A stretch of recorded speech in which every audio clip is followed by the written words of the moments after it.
Hello lovely people, welcome back to my channel.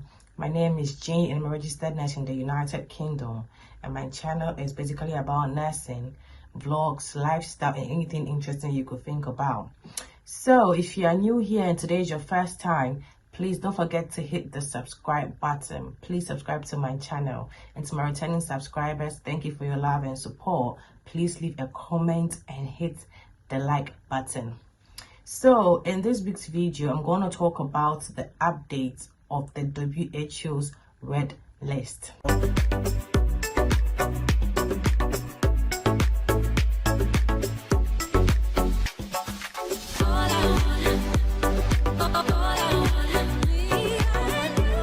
Yeah, we all know that in every 3 years, the WHO updates their list concerning countries they're going to put on the red list. If I talk about red list, I'm not talking about immigration. I mean like migrating from one country to the other. You know, during COVID, there were some red list countries people couldn't travel to and all that. That's not what I'm talking about. I'm talking about the recruitment aspects, recruitment of healthcare professionals. Yeah, if you don't know, there is a red list, there is a green list, and there's an amber list for recruitment with regards to healthcare professionals. Yeah, some countries on red list countries that have been on the red list are Ghana, Nigeria, Sudan, Pakistan, Somalia, Eritrea, Ethiopia. It's a whole lot. Tanzania, I know that it's a whole lot. But recently, just in March, they have added 2 more African countries, which is Zambia and Zimbabwe.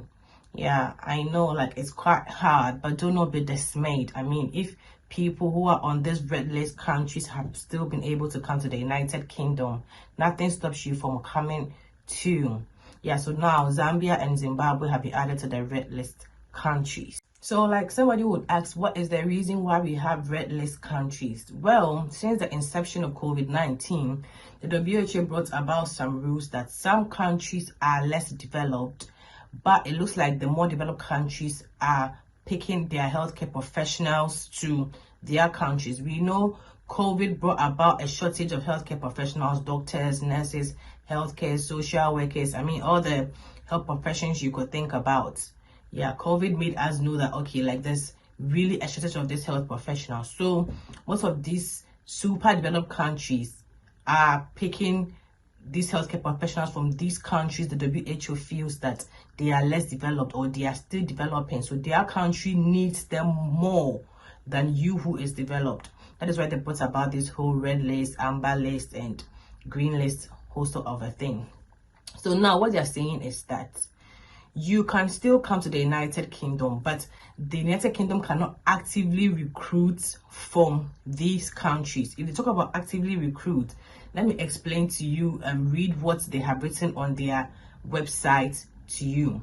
So the definition of active international recruitment, it says that active international recruitment is in the code is defined as the process by which UK health and social care employers, including local authorities, contracting bodies, recruitment organizations, agencies, collaborations, and subcontractors target individuals to market UK employment opportunities with the intention of recruiting to a role in the UK health or social care sector. It includes both physical or virtual targeting, and whether or not these actions lead to a substantive employment. So in this case, what they are trying to say is that now you cannot use recruitment agencies. You know, most of these countries that were not on the red list, it is recruitment agencies that go to their country to source out these nurses and doctors and bring them here. But now, if you're on the WHO red list, you cannot go through an agency. Agencies have been scrapped off.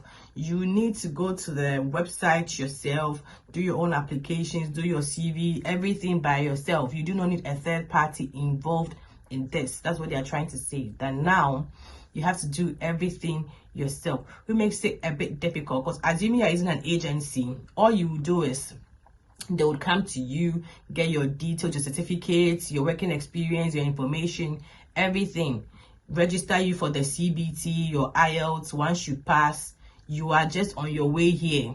They're going to help you secure a job, get sponsorship, accommodation, everything. They'll help you pass your OSCE as well. So it was much more easier. But now you have to do everything yourself, which makes it much more difficult, because most of these employers, once NHS especially, once they see your name, you're coming from a country that is on the red list, some people would not even want to look at your CV or whatever to even find out what you are going to be able to offer them. They will just rule you out and put you somewhere. So it's much more difficult now in getting a job, doing things by yourself rather than using an agency. An agency will just make things smooth for you. You sit down, you sit back, laid back and relax and just write your CBT and IELTS. But now you have to put in the effort yourself and do everything by yourself. So another thing that people don't know is that this whole update of a listing, it's not limited to, it's not like about your nationality, it's about your country of residence. Let me use myself for an example. I am a Ghanaian.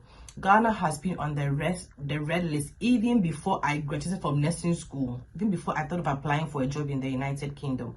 But I was still able to come here because I'm Ghanaian by nationality, but I was a resident in Cyprus, and Cyprus is not on the red list, so I don't have any problems. I can migrate easily from Cyprus to the United Kingdom.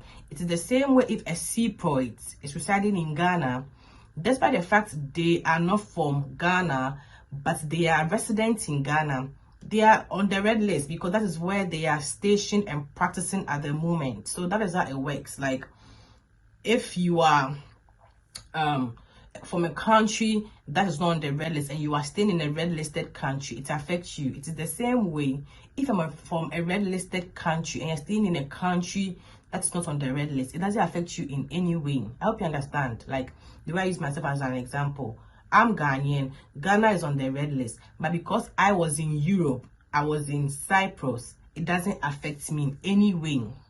It's the same way if somebody from Europe, probably a Norwegian or German, is staying in Ghana and practicing. They are attempted to be on the red list, despite the fact that the nationality states they are European. Yeah, so I've heard some people say that people have moved to other countries. I don't know of anyone personally, but I've heard some people say that maybe a Nigerian or a Ghanaian or a Cameroonian can move to probably South Africa or another country that is not on the red listed country and do their applications from there. It's much more easier to get a job from there, despite the fact it's expensive having to move to another country.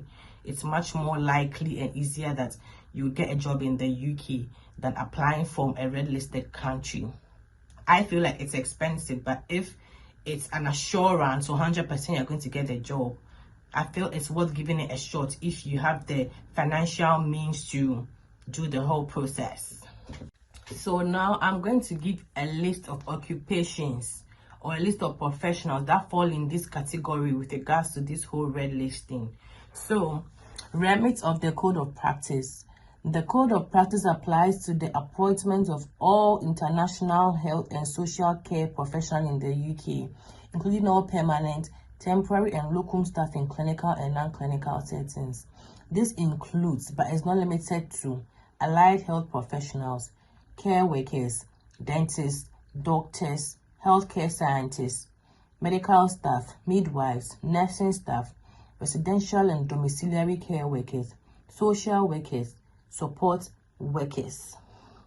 The following organizations must adhere to the code of practice when undertaking international recruitment activity to appoint health and social care professional. So as you can see, basically it comprises of all healthcare professionals. It's not limited to doctors and nurses. Initially, that's what I thought, but I realized that it applies to almost everyone, whether you are a physiotherapist, you are a dentist, you are a social care worker, domiciliary care worker, support worker, all of us, medical staff, it applies to all of us. So, like, I hope I've cleared your misconception now. Being on a red list does not mean you cannot migrate from your country to come to the United Kingdom. No. You can still come here, but you cannot come with a third party, which is the agency. You have to do your application yourself, do everything by yourself. Go to the website yourself, track jobs, everything. Apply for the jobs yourself, your CV, everything is going to be done by you. You're the one that's going to go through, prepare yourself to go and look for employers, go for interviews, everything. It's not like before that you say, okay, maybe an agency will help me get a COS, help me get this, help me get that. You're the one that will do everything by yourself. So I know some people are confused that they see your countries on a red list. That means probably you cannot migrate to the UK. It's not true. You can, but the UK cannot actively recruit from your country, like bringing in their own representatives and agencies to come and source our workers like before. It's not like that anymore. You have to take the bold step to do everything by yourself. And one last thing I can say with regards to this whole red listed country issue thing is that I know most people go like, we have applied for jobs in NHS, trust and all that. We are not getting any feedback from them. You could try the care homes. The care homes are a bit more relaxed when it comes to seeing applicants coming from red listed countries. It's very likely that a care home would want to pick you and employ you over an NHS employer. That is the honest truth. Most NHS employers know that if a person does a direct application themselves, they stand a chance of being selected to work in the UK. But the mere fact that they see your name from a red listed country, some people would not even want to look at your CV, to look at your capabilities, to even talk of calling you for an interview, just because you are from a red listed country. But for these care homes, they don't really discriminate like that. So far as you did the application yourself, you are coming from a red listed country and you can prove yourself to come and work in the United Kingdom, it's very likely they would pick you. So my advice is that people who are so fixated on working in the NHS hospitals, I think it is time that you put a bit of, dynamic. You have to be dynamic. You have to apply to both care homes and NHS hospitals. And it will surprise you that you would get a job faster with a care home rather than waiting for NHS. I know most people want to work with the NHS, I know, because probably the benefits and all that. But you could go with a care home, come here, work with the care home for some time, and then once you're already in the United Kingdom, you can switch to work with any NHS trust of your choice.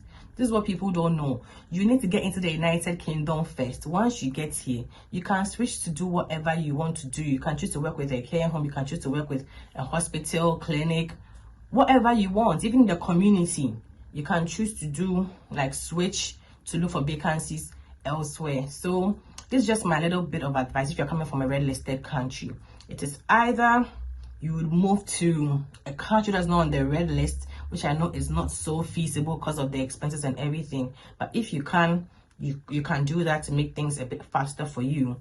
And the second one is you become dynamic, throwing applications to other places without just being like NHS. You can throw applications to other places as well, and who knows, your luck could shine anyway. It's my little bit of advice regarding this whole red listed thing. Yeah, so thank you for watching. Catch you in my next video. Bye bye.